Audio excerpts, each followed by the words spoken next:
les recuerdo, estamos en la serie Las cartas del Rav Shaul. Estamos estudiando la segunda a los Corintios.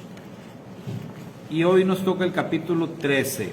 Eso quiere decir que hoy concluimos el estudio de esta carta, porque este es el último capítulo. Después de concluir el estudio de esta carta, vamos a continuar con ¿cuál carta?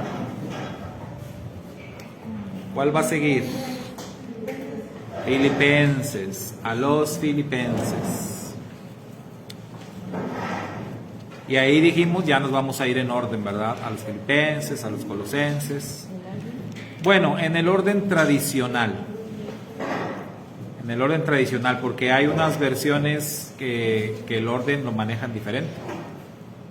Les ha pasado que luego los que han comprado, digamos, una versión textual o otras versiones hebraicas, el orden de los libros es distinto. Y entonces, cuando estuviste acostumbrado a la Reina Valera por muchos años y que ya casi nada más le decías así, ya le abrías ahí, ¿no? Y ahora no, le abres ahí y no está. ¿Y dónde está? A mí me ha pasado que no encuentro luego el libro, la carta que estoy buscando, porque el orden es diferente. Entonces, cuando digo que nos vamos a ir en orden, me refiero al orden tradicional, el de la Reina Valera, ¿sí? Bueno, pero antes hay que terminar con este estudio. Shabbat Shalom, hermana Ketita. La clase le saluda aquí. Hermanos, saluden, hermana Ketita. Shalom, hermana Ketita. Ahí está. Es que está mandando saludar a todos. Bueno, capítulo 13. El título para la clase es una pregunta. ¿Qué dice la pregunta? ¿Cómo saber si estoy en la fe? Entonces es la pregunta que nos vamos a plantear, ¿no? ¿Cómo saber si estoy en la fe? Por ahí hay hojas para... Mándenlas de regreso, por favor. Así los hermanos que van llegando aquí tenemos. Esa es una pregunta muy importante, hermanos. ¿Cómo saber si estoy en la fe? Porque pues hay... Desde una perspectiva humana, desde una perspectiva de religión, de denominaciones, pues sabemos que hay muchas opiniones distintas. Esta semana se ocurrió ahí una situación ahí de polémica, bueno, fue la semana antepasada, ¿no? En las redes sociales, digo semana antepasada, pero siguió toda esta semana pasada todavía. De mucha controversia entre algunos líderes en el ámbito del mesianismo. Algunos líderes importantes se andan peleando ahí por las redes sociales. Y qué mal, ¿no? Digo, eso está muy mal. Pero bueno, allá ellos y sus pleitos. Pero lo que pone en evidencia ese tipo de pleitos o discusiones es precisamente este tema. O sea, ¿cómo saber si estoy en la fe? Porque luego hay unos que descalifican a otros. Entonces, yo lo decía en el estudio de anoche, y esto porque coincidió. O sea, estudiamos Juan capítulo 14, entonces en Juan 14 es obvio que se destaca la frase dicha por Yeshua: el Padre y yo uno somos. Y entonces yo decía anoche, yo explicaba que ese texto ha servido como fundamento para muchos, para afirmar que el Padre y el Hijo son el mismo. Entonces, mi convicción personal es que no son el mismo. O sea, el Padre es uno, el Hijo es otro. No son el mismo. Esa es mi convicción. ¿Por qué? Porque dice la Escritura, la suma de tu palabra es verdad. Entonces, tenemos que analizar un tema en base a todo lo que la Escritura dice sobre ese tema, no en base a un texto, 2 o 3 o 4, ¿sí? Entonces, hacer una doctrina de un solo texto o de un puñado de textos no es válido cuando tienes cientos de textos que te están diciendo lo contrario. O sea, es así de fácil. Debatir sobre eso, vaya, no es ni siquiera tan razonable desde mi perspectiva, ¿sí? Porque toda la Escritura, para mí, todos los textos que analizo en base a ese tema, siempre me habla, toda la Escritura de Génesis, Apocalipsis, me habla de dos personas, me habla de dos poderes. La palabra Elohim es poderes, ¿sí? Plural, poderes. Entonces toda la Escritura a mí me habla del Padre y me habla del Hijo. Proverbios, que es un libro del Tanaj, me habla y me dice, ¿conoces tú al Hijo de Dios? O sea, ¿sabes que Dios tiene un Hijo? Entonces todo el tiempo me habla de dos. Y no se diga en el Brit Hadashah, que es el Nuevo Testamento, también. Entonces yo hablaba de esto anoche y yo decía ahí, bueno, mi postura es esta porque la Escritura así lo manifiesta. Entonces trato de tomar todos los textos de la Escritura y entonces ponerlos en la balanza. Y no me voy por lo que digan 3 o 4 textos. Y uno de ellos, que es el que más usan, es ese de Juan. El Padre y yo uno somos. Anoche que daba el estudio, pues ahí demostrábamos, ¿no?, que es tan simple como ver el contexto. En el contexto de Juan, dice claramente, Yeshua está hablando de Ejad, está hablando de unidad compuesta. E incluso Yeshua nos involucra a los discípulos en esa unidad. Y Yeshua dice que así como Él es en el Padre y el Padre es en Él, así nosotros también somos en Él y Él en nosotros. Ahí está, muy claro. Entonces yo decía, el hecho de que Yeshua esté en mí y yo esté en Yeshua, o el Padre esté en mí y yo esté en el Padre, no quiere decir, a mí no me autoriza a decir yo soy el Padre, ¿o sí? Claro que no. Ni me autoriza a decir yo soy Yeshua, porque no soy Yeshua. Pero Yeshua está en mí y yo estoy en Él. Eso es totalmente cierto. Sin embargo, bueno, ahí sigue un debate, ¿verdad?, entre líderes y traen desacuerdos y discusiones. Y básicamente, yo le decía a mi hijo, hablando de esto, le decía a mi hijo, es que algunos de estos líderes que se ve que son los que están más ofuscados y que están sacando publicaciones y aventando indirectas y todo eso, lo hacen porque fundamentalmente para ellos, si tú no estás de acuerdo en que el Padre y el Hijo son el mismo, para ellos tú eres un hereje, tú eres un apóstata, o sea, tú no eres confiable,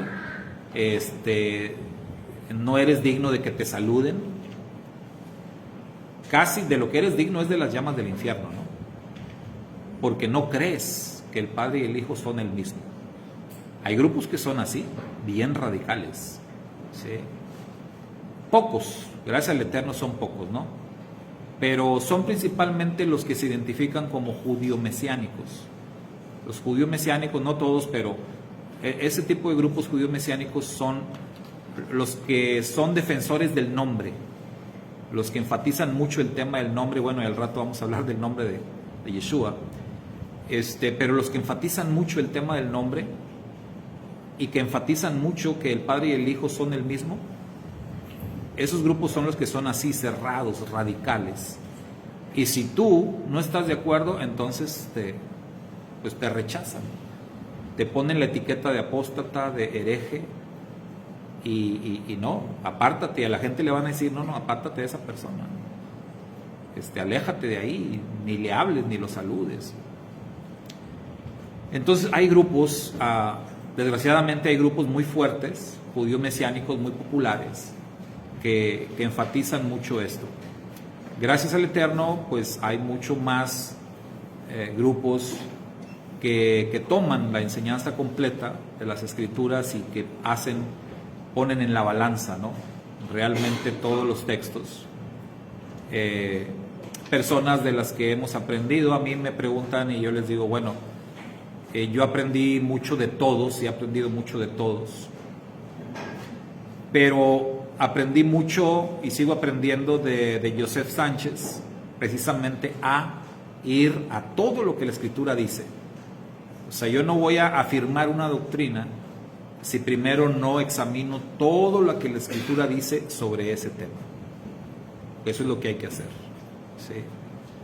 Entonces, personas como Joseph Sánchez, como el rabino Dan Ben Abraham, personas que se van ahí a todo el contexto de la Escritura y no nada más a un verso. El asunto es que cuando este tipo de controversias se dan, también vienen las descalificaciones.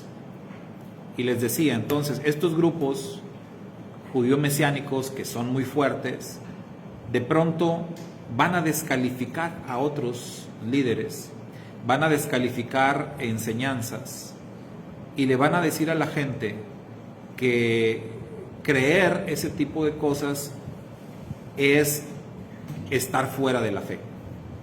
Por eso esta clase es importante, ¿no?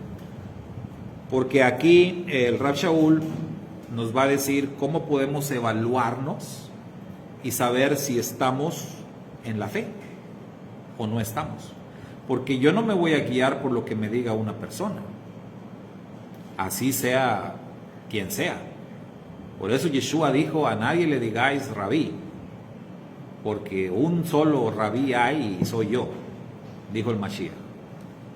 Entonces, que alguien me diga, tú eres un hereje, pues tú lo serás, ¿verdad?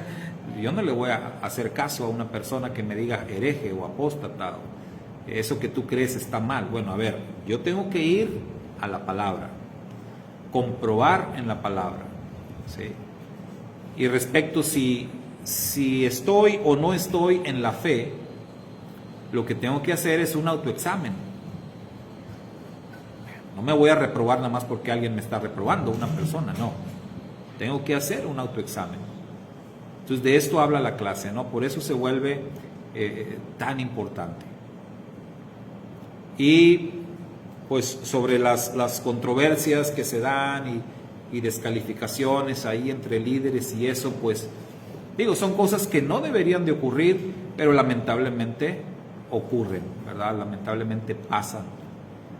Y dijo por ahí un personaje muy conocido, y pasa hasta en las mejores familias. Entonces, en el mesianismo también suceden ese tipo de cosas. Pero bueno, los veo como que ni supieron de qué pasó, ni no saben ni de qué les estoy hablando, ¿verdad? ¿Así? Carlita sí, porque la semana pasada platicamos de eso. ¿Los demás no saben? No, bueno, luego les cuento el chisme. Ahorita no, porque estamos en clase.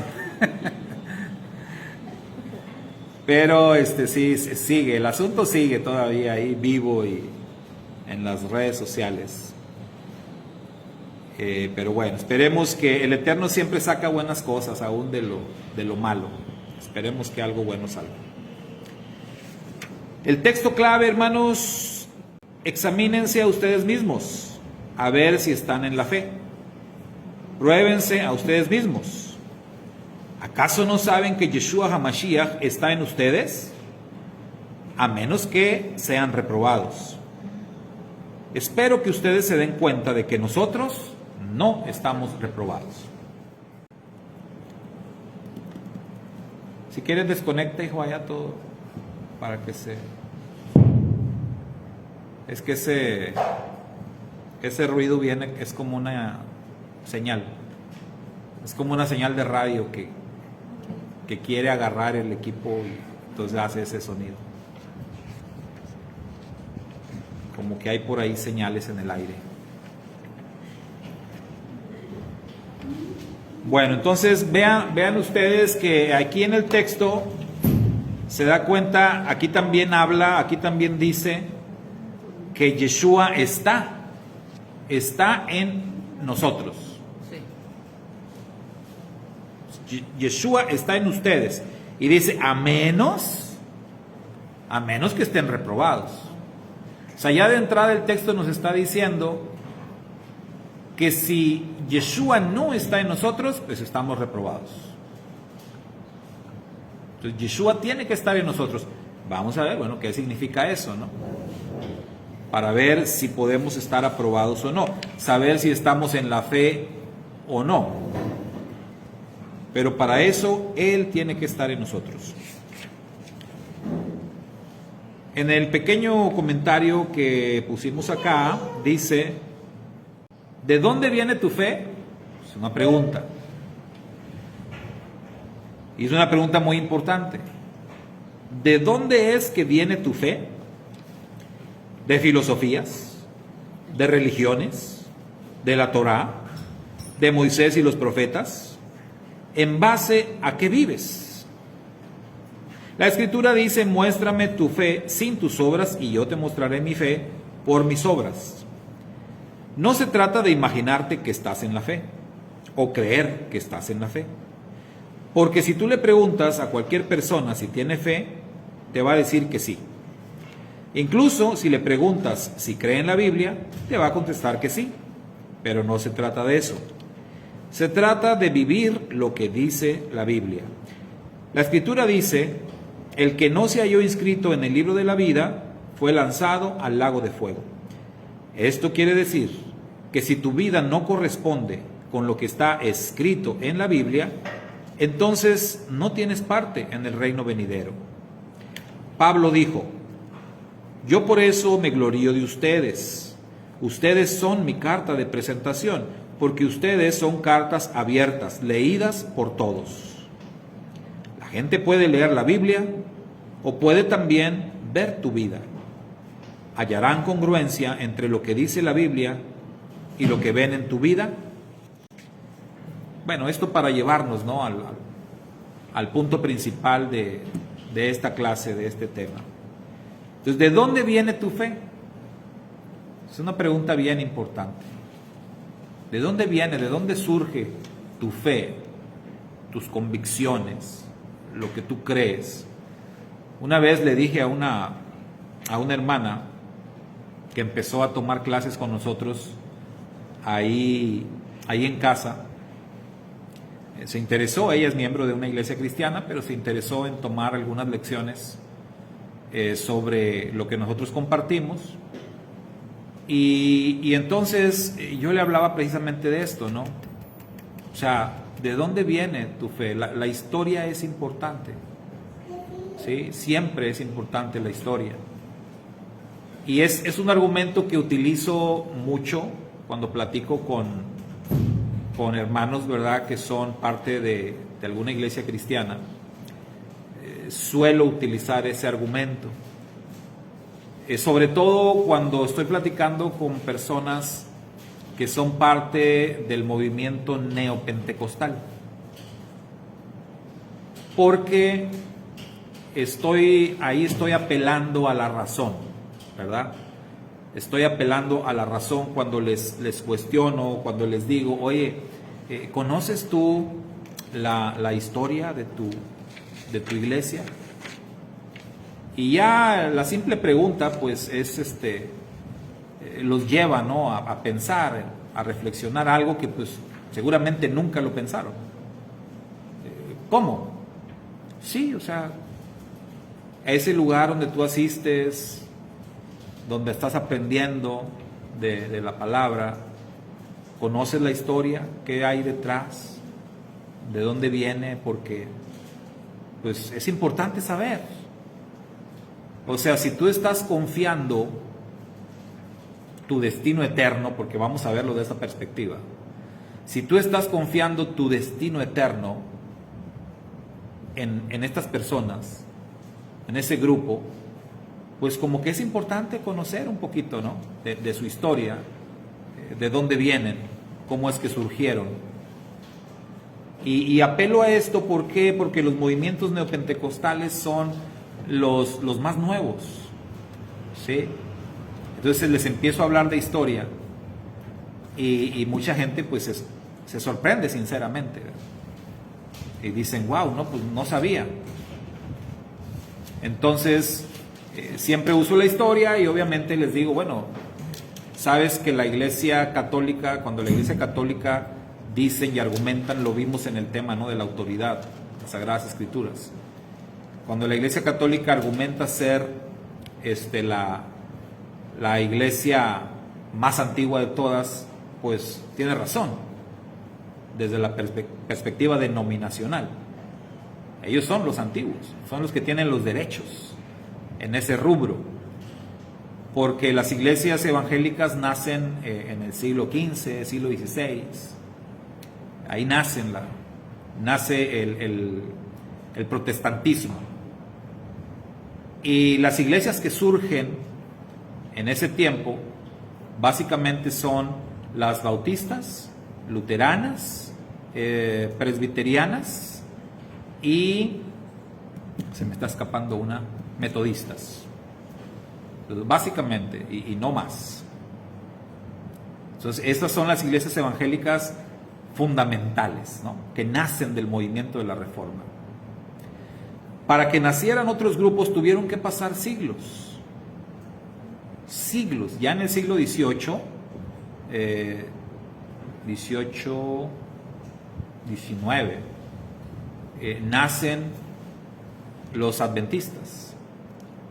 Y de los adventistas hay una separación y surgen los testigos de Jehová. Ya para principios del siglo XX se vuelve sólido el grupo de los testigos. No se llamaban los testigos al principio, se llamaban los estudiantes de la Biblia. Se hubieran quedado mejor con ese nombre. Pero bueno, evolucionaron a testigos de Jehová. Pero ellos se salieron de los adventistas, hicieron otro grupo. En el siglo XX, por allá de los años 40, 50, surge el movimiento pentecostés. Las asambleas de Dios surgen ahí, toman mucha fuerza. Pero vean hasta cuándo, siglo XX. Surgen las asambleas de Dios y el movimiento neopentecostés, digamos que se desprende o se separa de las iglesias pentecostales, con el famoso mover del Espíritu, surgen hasta los años 60, 70, o sea, son las más nuevas. Surgen con gente como Benny Hinn, bueno, hay otro antes que Benny Hinn, y ahí se empiezan a formar. Entonces, cuando les cuentas la historia, la gente pues obviamente dicen, pues, entonces pues realmente soy parte de algo muy nuevo. Pues sí, esa es la historia. Entonces, ¿qué te dice la razón? Como me preguntaba alguien hace poquito, ¿qué es más confiable? Hablando de versiones de las Escrituras, ¿cuál es más confiable? ¿Una que es más nueva o una que es más antigua? Obviamente, ¿no? La más antigua va a ser la más confiable. En este caso, pues, ¿cuál va a ser más confiable? ¿Cuál congregación puede ser más confiable? Y si nos basamos en eso, dirán, entonces la católica es la más confiable. Pues podría ser. El asunto es que el catolicismo agarró todo de el judaísmo. Secuestró todititito del judaísmo. Entonces hay que voltear, siempre hay que voltear hacia el judaísmo. ¿Sí? Y a esta persona que llegó ahí a estudiar conmigo, yo le decía, mire, vamos ahí al Evangelio de Mateo. ¿Por qué? Porque Mateo es el primer libro del Nuevo Testamento. Entonces se supone algo que el evangélico defiende mucho es que su teología es neotestamentaria. Su fe está basada en el Nuevo Testamento. Pero yo le decía, mira, vamos a Mateo, capítulo 1, donde empieza el Nuevo Testamento. ¿Qué dice ahí? Principio del Evangelio de Jesucristo, y luego sigue diciendo, ¿y a dónde te manda inmediatamente? A Abraham. Luego, es más, vean ahí Mateo, nada más para corroborar esto, Mateo capítulo 1, para ver exactamente cómo dice. Mateo capítulo 1, verso 1. Verso 1 y 2, por ahí. Nada más para corroborar el dato.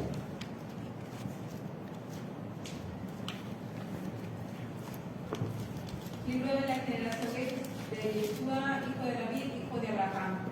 Ahí está. Así empieza. Entonces yo le decía a esta persona, le digo, mire, usted, su teología es totalmente neotestamentaria. O sea, este es el libro que para usted es la autoridad, es el Nuevo Testamento. Vamos a empezar. Capítulo 1, versículo 1. Oh, tenemos un problema. Porque ahí dice, claramente, ¿a dónde me manda? Al Antiguo Testamento. O sea, tú no puedes realmente aprender de aquel que llamas mi Salvador. Tú no puedes saber de Él, conocerle bien, si tú no conoces el pasado de Él. Y tu mismo libro sagrado te está mandando a que conozcas las bases. Y te dice que Jesucristo, como tú le llamas, es hijo de David y es hijo de Abraham. Entonces, el mismo Mateo te está diciendo, oye, si estás empezando a leer aquí, necesitas regresarte un poquito atrás en el libro. ¿Y a dónde te manda? A Génesis. Te manda a Génesis, te manda a historia de una familia, ¿no? Que hace poquito lo veíamos.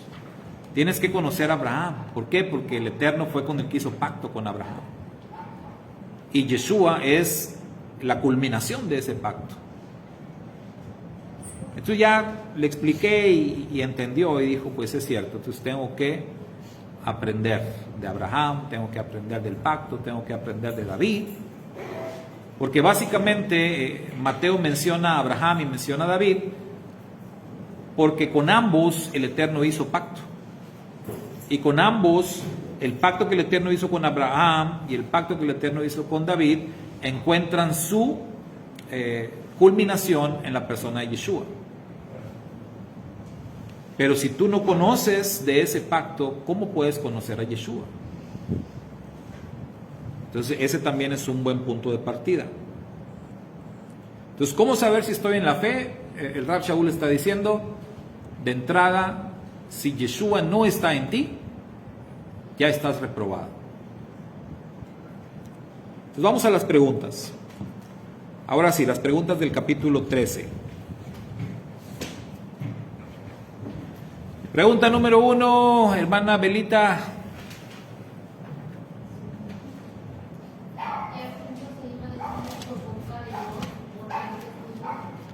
Ok, porque el capítulo comienza hablando de un asunto que se tiene que decidir. Y que dice, se va a decidir por la boca de 2 o de 3 testigos. ¿Cuál era ese asunto, hermanos?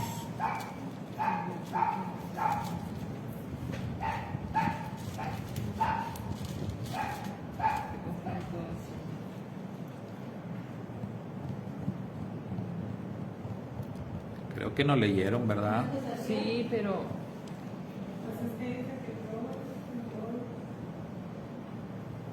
Acuérdense el contexto, siempre, contexto. ¿De qué hemos venido hablando toda la carta? Este es el cierre de la carta. Aquí ya se va a acabar la carta. Entonces, como ya se va a acabar la carta, por eso el Rab Shaul dice, bueno, ok, ya. que si él va a regresar. Sí, o sea, lo que ha sido la discusión, ¿no? El tema de toda la carta es, el Rab Shaul ha sido menospreciado. Hombre, ese no es ni apóstol. Sí.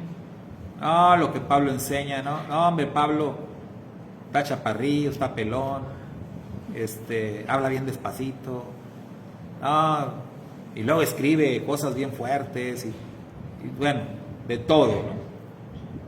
Pero en sí lo que estaba, el asunto sobre la mesa es la autoridad de Pablo, la autoridad del Rab Shaul.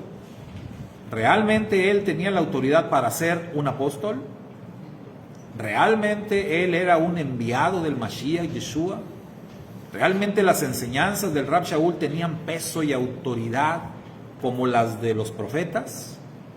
Eso es lo que está sobre la mesa. Y eso es lo que el Rab Shaul dice, esto ya, vamos a finiquitar este asunto, vamos a terminar con esta discusión. Entonces este asunto se va a decidir por boca de 2 o 3 testigos. ¿Por qué boca de 2 o 3 testigos? Porque está en la ley, porque está en la Torah. O sea, aquí vemos que el Rab Shaul es un judío, ¿verdad? Como él dice, de pura cepa, ¿no? Fariseo de fariseos. Esto se va a resolver según la Torah del Eterno, por boca de 2 o 3 testigos. Entonces, seguro que él ya llevaba a sus testigos. Y él lo que iba a hacer, o lo que está diciendo es, todas esas cosas que han dicho de mí, me las van a tener que sostener de frente y demostrármelas. Porque una cosa es hablar. Cualquiera, dicen por ahí, hablas nada más porque tienes boca. Y es cierto, mucha gente habla nada más porque tiene boca, pero una cosa es hablar y otra demostrar que lo que estás diciendo es cierto. Entonces, cuando se está hablando de doctrinas, cuando se está hablando del tema de la escritura, hay que tener mucho cuidado de no hablar por hablar, sino de demostrar, de poder demostrar lo que se dice. ¿Se acuerdan la anécdota del famoso texto desconocido de que no se mueve la hoja de un árbol si no es la voluntad de Dios? Sí. Y eso es una prueba, ¿no?, de lo fácil que es hablar a la ligera. Y decir, como muchos predicadores lo siguen usando esas palabras. Y no, pues, como dice la Escritura, que no se mueve la hoja de un árbol, si no es la voluntad de Dios.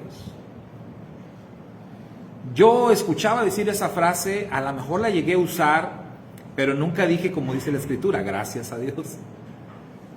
Pero hasta que me tocó precisamente estar en una plática donde estaban varios pastores y uno usó la frase y el otro le dijo, ¿dónde dice eso?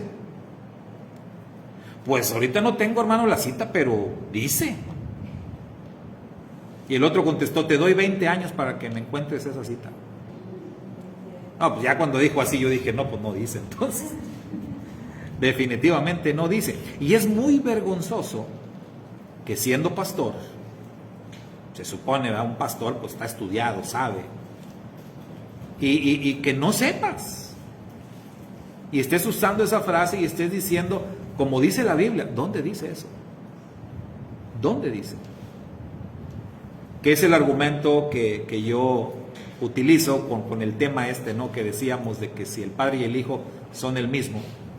Entonces los grupos que llaman anatema o llaman herejes a los que no creemos que el Padre y el Hijo son el mismo, mi pregunta es, ¿y dónde dice eso la Escritura? O sea, ¿dónde dice que el que no cree que el Padre y el Hijo son el mismo es un hereje o es un anatema? O que no le hables. ¿Dónde dice eso? ¿Por qué ustedes exponen eso? O sea, demuéstramelo, ¿verdad? Porque si lo vas a decir con la boca, pues demuéstramelo con las Escrituras. Si no, pues mejor no hables. ¿Sí? Entonces así el Rab Shaul está diciendo, todo lo que han dicho de mí lo van a tener que no sostener, demostrar. Porque una cosa, pues sí te lo sostiene, ¿no? Digo, la persona que es habladora, pues sí te lo sostiene, te lo dice en tu cara y todo. Bueno, está bien, pero demuéstramelo. O sea, demuéstramelo. Y ahí sí, pues no iban a poder. En cambio, el Rab Shaul tiene testigos muy confiables de que todo lo que él había dicho, él lo iba a demostrar. Entonces por eso dice, este asunto se va a decidir, ya se va a arreglar por boca de 2 o 3 testigos. Ya no es una discusión entre ustedes corintios y yo. Básicamente él lo que está diciendo es que este asunto se va a decidir como en como si fuera una corte, ¿sí? En aquel tiempo le llamaban concilio. Un concilio es el que va a decidir quién tiene la razón. Obviamente cuando ya escuchaban palabras como estas de concilio y todo, ¿no sabes qué? Mejor hay que quede, ¿no? Ya nos olvidamos del asunto. ¿Sí? Porque muchas personas, pues, ya cuando ven que la cosa va en serio, pues ya mejor se retractan de lo que habían dicho. Y muy probablemente los corintios es lo que iba a pasar con ellos. Por eso, si se fijan en el contexto de este capítulo, el Rab Shaul sabe que se van a retractar. Por eso dice, yo confío que no va a pasar nada, que no voy a hallar ninguna mal en ustedes. Y él está diciendo, confío que todo se va a arreglar. Y no va a ser necesario que llegue con la espada desenvainada. Ni lo que estoy pensando hacer, dice, ¿no? Pero espero que no. Confío de que no. Entonces, lamentablemente no tenemos una tercera a los corintios para ver cómo acabó el asunto. Pero también como Pablo confiamos que todo se arregló. Entonces, número 2. A ver, ¿quién nos lee la 2, hermana Angie, por favor? Cuando el Mashiach se mostró en debilidad y cuando el poder de Dios se manifestó en él. Porque el Rab Shaul habla de eso, ¿no? ¿En qué momento el Mashiach, hermanos, se mostró en debilidad? ¿Su muerte? En su muerte, ¿verdad? En el madero, su muerte en la cruz, ahí.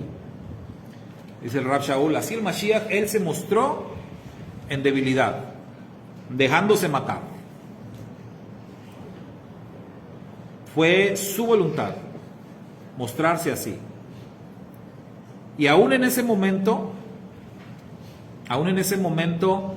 la Escritura dice que antes de morir, ¿qué hizo Yeshua antes de morir?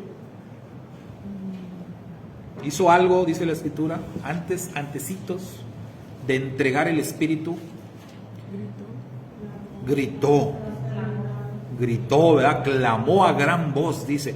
Eso, desde una perspectiva científica, es imposible. Imposible. Una persona que está muriendo por ahogamiento, persona que está muriendo por falta de oxígeno, porque la crucifixión era lo que provocaba. Se colapsaban, ¿no? Los pulmones, todo, se reventaban las entrañas por dentro. Es una persona que ya está acabando. Es imposible científicamente que pudiera, ni hablar. Es como que, aunque te acerquen y, oye, está diciendo algo, no, es que ya no puede respirar, ¿cómo va a poder? Cuando la Escritura dice que Yeshua clamó a gran voz, Padre, en tus manos encomiendo mi espíritu. Lo gritó, un grito. Entonces, realmente, ¿qué hizo el Mashiach ahí? Él está dando una prueba de su poder. Que Él está en total control. Sí, se está mostrando débil, pero al mismo tiempo mostró, sigo teniendo el control y sigo teniendo el poder. Entonces clamó y expiró. Pero dice el Rab Shaul, ahí el Mashiach en su muerte se mostró en debilidad. ¿Y en qué momento, dice el Rab Shaul, el poder del Eterno se manifestó en el Mashiach? En la resurrección, ¿verdad? En la resurrección. Entonces, este ejemplo que nos da el Rab Shaul nos lleva a la pregunta 3. Cuando el Rab Shaul afirma que nosotros también somos débiles en Él y vivimos en Él. ¿Qué quiere decir eso? Ya haciendo la aplicación, ¿qué quiere decir? Que nosotros somos débiles en el Mashiach, pero también vivimos en Él. Esto es muy similar a lo que escribe el mismo Rab Shaul en la carta a los Gálatas, capítulo 2, verso 20, cuando dice, con el Mashiach estoy juntamente crucificado. Esa es la parte donde me vuelvo débil y ya no vivo yo, mas el Mashiach vive en mí. Entonces, lo que ahora vivo en la carne, lo vivo en la fe del Hijo de Dios, el cual me amó, el cual se entregó a sí mismo por mí.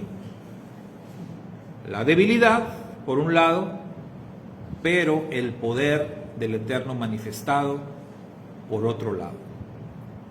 Entonces, ¿eso cómo aplica a nosotros, hermanos? ¿Cómo lo podemos ilustrar para que se entienda, ¿verdad? ¿Qué significa en nosotros la muerte y la resurrección del Mashiach? De una manera práctica. Gálatas 2:20 lo explica, ¿verdad? Pero ¿ustedes cómo lo entienden?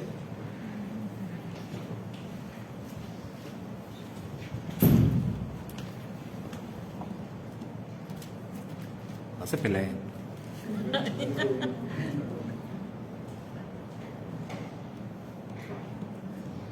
Les voy a preguntar directamente. Si no voltees a ver al hermano, no voltees a verlo. Te va a preguntar. Acuérdense que este tema es cómo saber si estoy en la fe. Es importante conocer las respuestas a estas preguntas. No vaya a ser que salgamos reprobados. Entonces, el Rab Shaul está hablando de que es necesario mostrarte débil, pero también mostrar el poder del Eterno en ti. Entonces, esto es en qué momento de nuestra vida es necesario mostrarnos débiles. ¿Débiles a qué? ¿Ante qué o ante quién? ¿Y en qué momento? Fuerza, poder.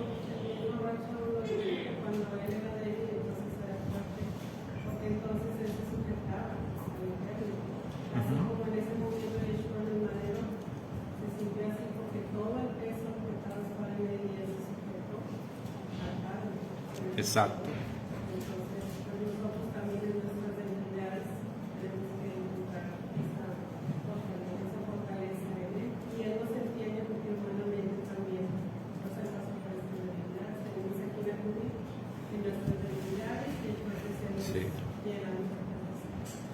Entendiendo que cuando hablamos de debilidades aquí, porque hace rato estuvimos hablando de otras debilidades, entonces hay que hacer diferencia, ¿no? Porque no vaya a ser que ahorita alguien, pues hace rato hablamos de debilidades, entonces pues hay que ceder a las debilidades, ¿no? No nos vayamos por otro rumbo. Hace rato hablábamos de debilidades en la carne. Las debilidades en la carne no tienes que ceder, al contrario, tienes que ser fuerte. Pero en este caso, nuestra hermana Leida hace mención de debilidades, entiéndase pruebas, entiéndase tribulaciones. Entiéndase, conflictos que vienen, que el Eterno permite. Enfermedad. Y que tenemos que sujetarnos a eso, ¿verdad? Que tenemos que aceptar la voluntad del Eterno. Malas noticias, situaciones que, oye, te despidieron del trabajo, vaya, cosas así, que te detectaron algún tipo de enfermedad, complicado. O sea, esas debilidades estamos hablando. Entonces, ¿qué haces? Te muestras débil. Es necesario mostrar debilidad, es decir, es necesario sujetarte a la voluntad del Eterno, no resistirte. Y, sin embargo, esa situación, lo más seguro, que te va a llevar a que el Eterno se va a manifestar con poder en tu vida. Entonces, de eso se trata. Así como la crucifixión de Yeshua lo llevó a ¿qué? A su resurrección. Las pruebas nos llevan a que el Padre se manifieste en nuestra vida.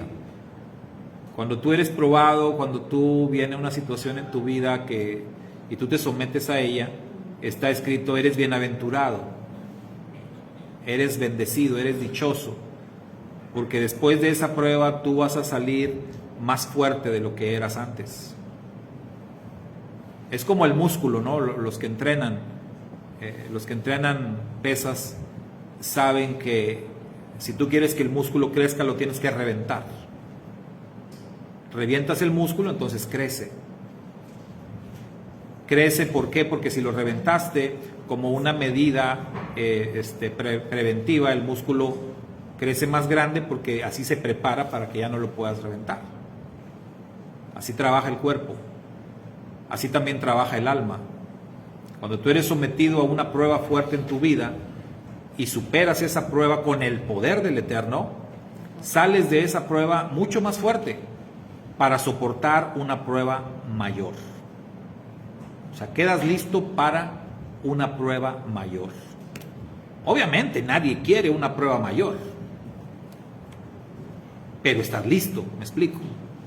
No quieres que venga, pero si viene, estoy listo, porque ya el Eterno me fortaleció.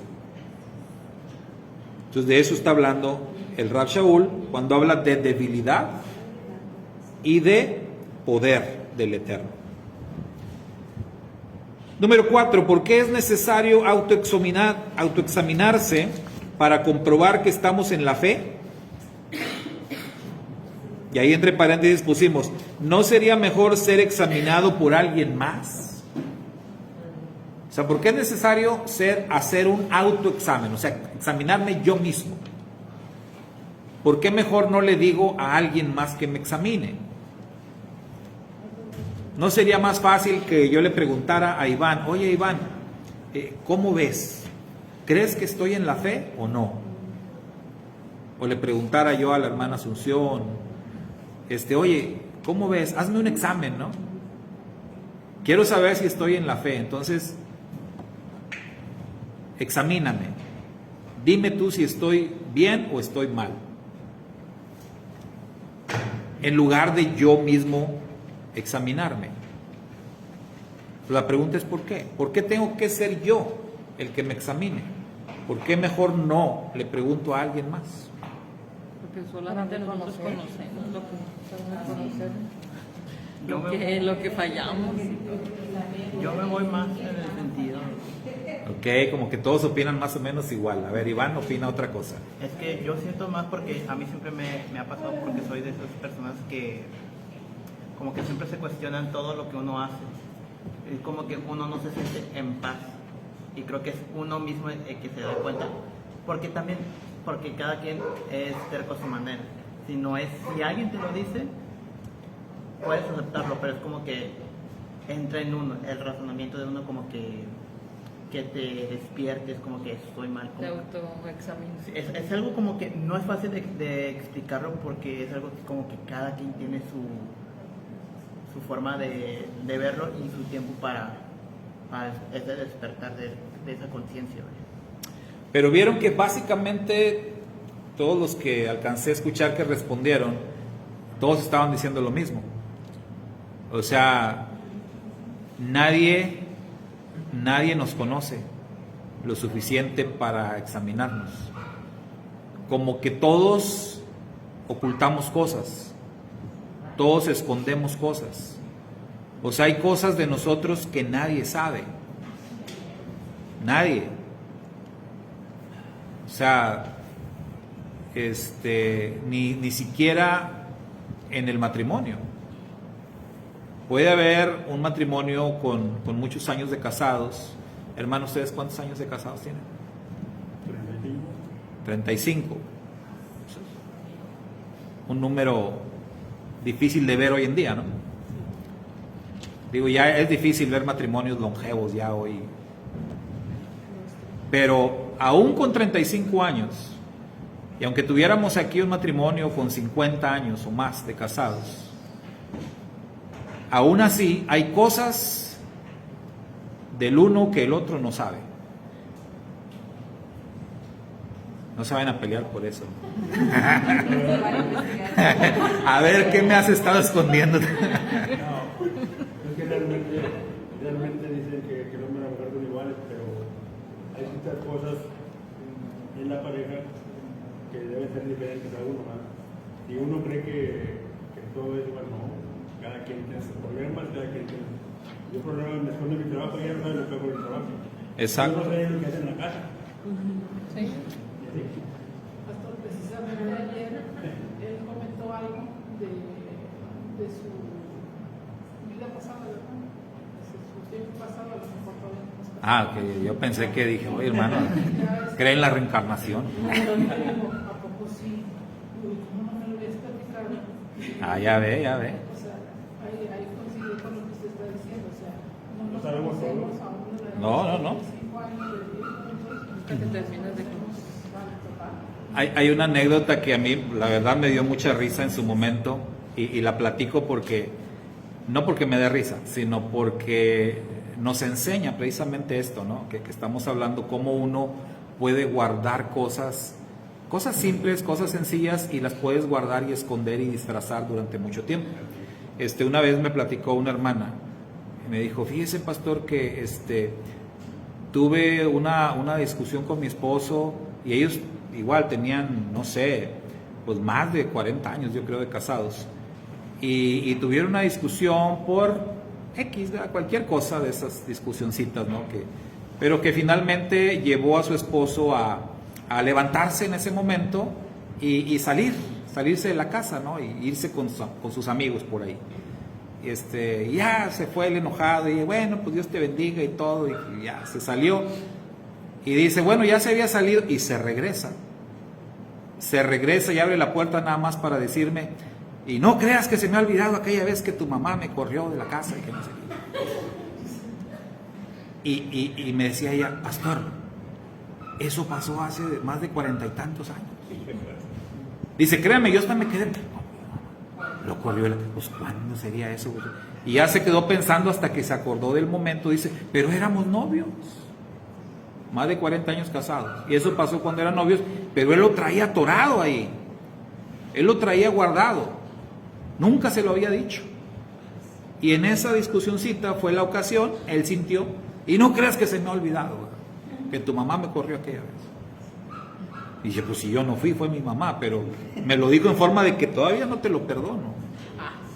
Y hay varios detalles que se acuerda uno, por ejemplo, no era el platicado de la infancia, ¿verdad? De que todavía fue unos meses de primaria fui descalzo, ya lo sabe. Y no sabe que hace 20 o 18 años voy a empezar a ir de verdad, ella lo sabe. Porque ella sigue creyendo. Y ahora que me pregunté, le digo que así. Sí. O sea, siempre he hecho las preguntas a los pastores, nunca se refiere a mí a preguntarme algo de mi iglesia. Siempre va con los pastores que toman mejor frase. Bueno. Ándale. Ellos se han estudiado mucho, pero no saben el fin de semana. Yo sí. Las batallas de ellos se nos van viendo que no le decimos por qué estamos hablando de Señor. Hay muchas cosas. Hace poquito veíamos que las escrituras no nos dicen todo, ¿se acuerdan? Y lo probamos, que no nos dicen todo.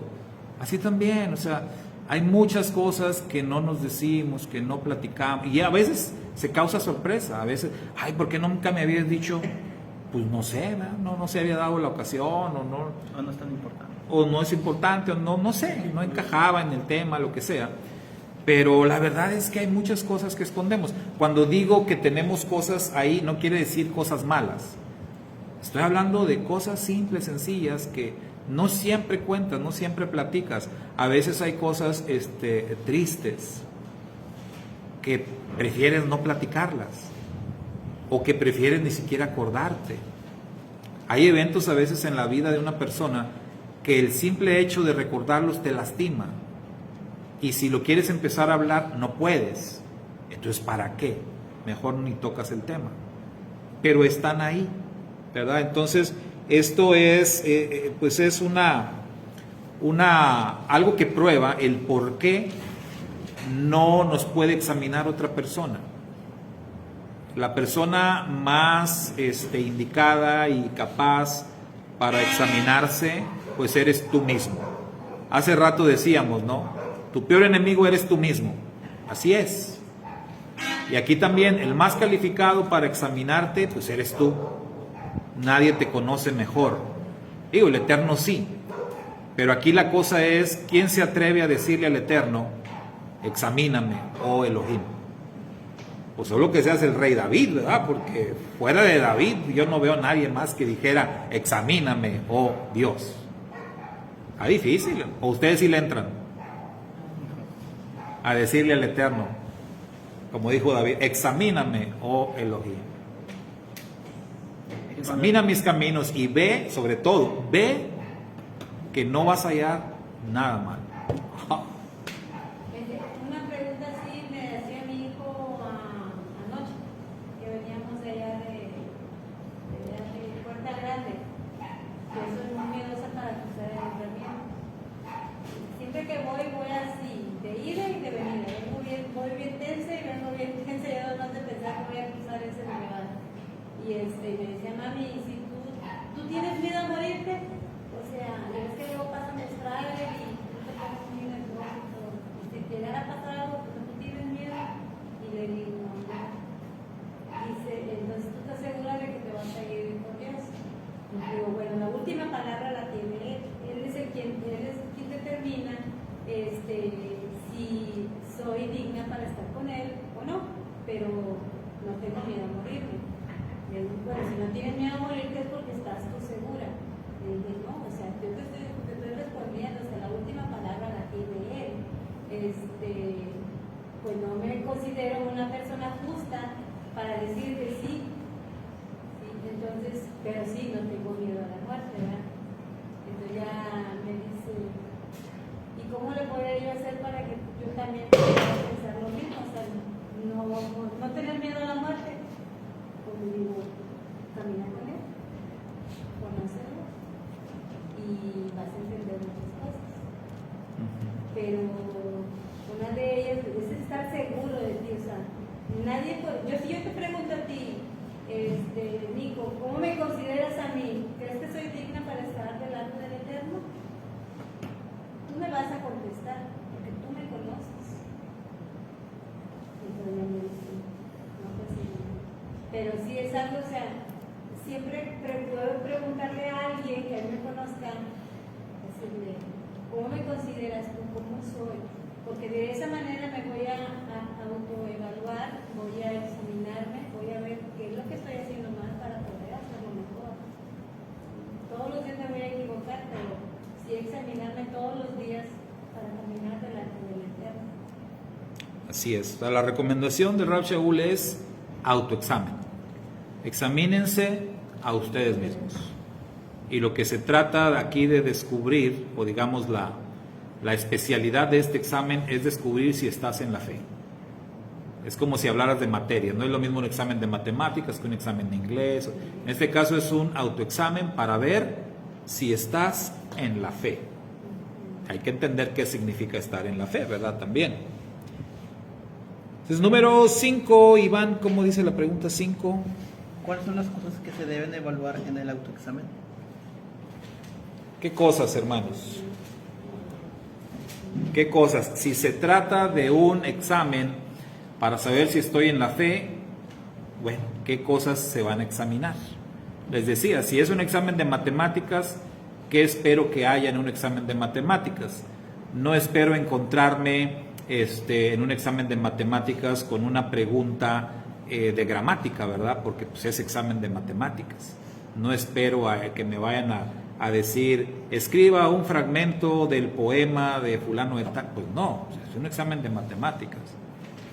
Entonces, entendido así, ¿qué cosas son las que se van a evaluar en este autoexamen? ¿De qué se trata el examen? Saber si estoy en la fe. Dice la hermana, testimonio.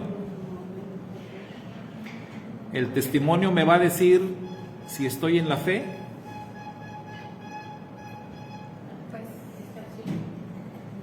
No, les pregunto, ¿verdad? Hace rato hablamos de testimonio aquí en la mesa. Y el asunto es que el testimonio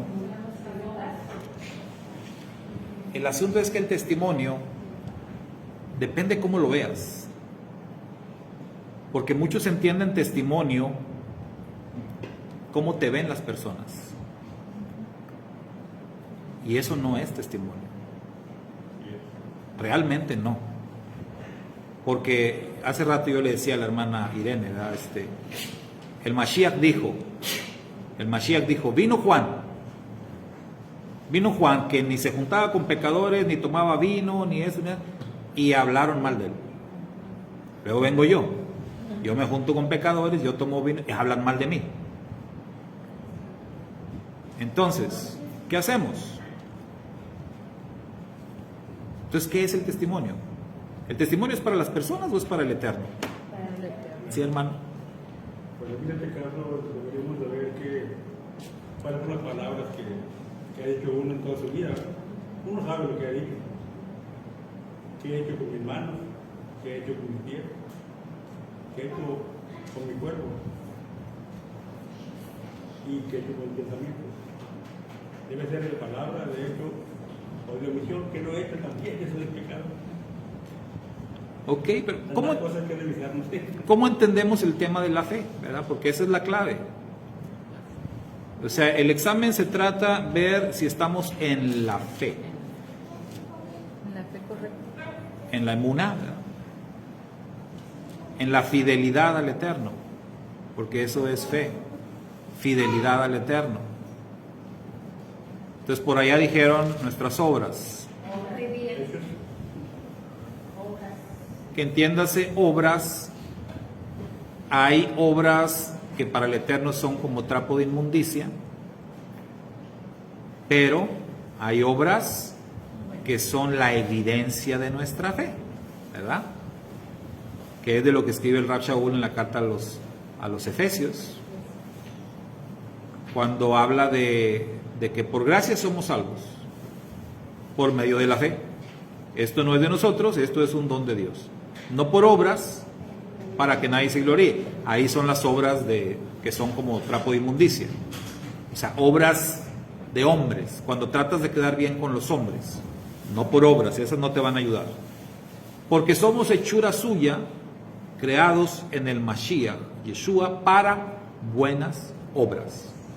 Ahí aparecen las buenas obras, las cuales el Eterno preparó de antemano para que caminemos en ellas. Entonces siempre vamos a ir al mismo punto, la obediencia a los mandamientos.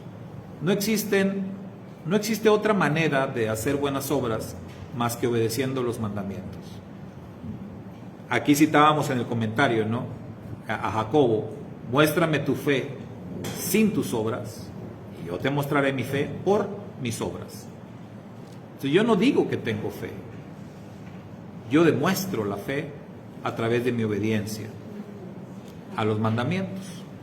Entonces, de qué cosas tienen que aparecer en un autoexamen, o qué es lo que me tengo que cuestionar? Decía el hermano, ¿verdad? Pues todo lo que él decía es lo que hacemos, lo que pensamos respecto a la palabra del Eterno. Eso es lo que tengo que evaluar. Sí, claro, por todo esto que hacemos tiene que cuadrarse en la palabra de Dios. Si no te cuadra, no va a entrar. Sí, es lo mismo que vemos aquí en el comentario, ¿no? Si mi vida no refleja lo que dice la palabra del Eterno, estoy reprobado. Si mi vida sí refleja lo que dice la palabra, estoy aprobado. Ahora recordemos que hablando así en términos humanos, pues está la probabilidad de pasar de panzazo, como decimos, ¿no? El Rab Shaul también habla de eso en una de sus cartas, cuando dice, aunque como por fuego, ¿verdad? O sea, diciendo, muy apenas la libré, pero la libré, ¿sí? O sea, existe esto en la Escritura también. No quiere decir que todos vamos a pasar con excelencia, pero hay que pasar. Entonces quiere decir que si tú te haces un autoexamen, a lo mejor no vas a salir aprobado en todo, perfecto en todo. Pero ¿cuál sería la base? ¿Qué cosas evaluaríamos? Al final yo les puse ahí, elabore un pequeño examen, y lo van a hacer de tarea.